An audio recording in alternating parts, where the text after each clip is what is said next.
बोलरगढ़ लेफ्रीपड़ा थाना अंचल अबकारी टीम उपरकू गोरु माफिया गुलीमाड़।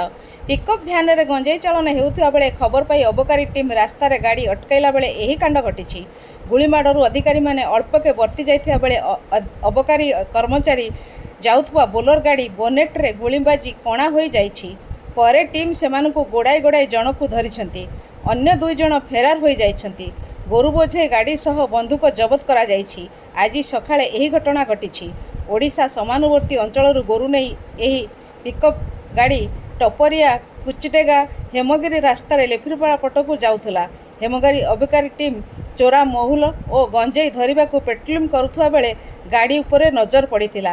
अबकारी टीम प्रथमे गाड़ी को पिछा करी हेमगिरी रंगढिपा पोलठारे अटकाइबा पई चेष्टा करिथिले। तो कल अर्ली मॉर्निंग रे हमर हेमगिरी अबकारी यूनिट रो तंकर ऑफिसर गोटे पेट्रोलिंग कला समय देखिले गोटे पिकअप रे पाल घोड़ा हो स्पीड रे पड़ेला।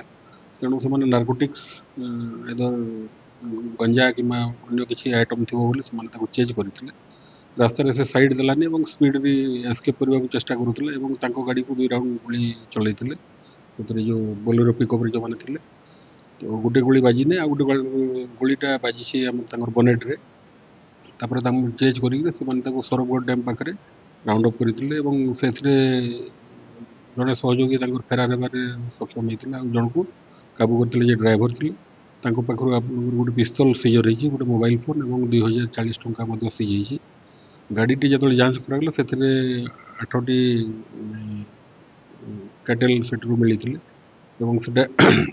आनिक से थाना हैंड ओवर कलापर आम गोटे 69 नंबर केस लेफ्रीपड़ा थाना रुजु होती under section 303(2) BNS 109 35 BNS 2527 arms act और 11 prevention of cruelty to animal act गोटे केस होती।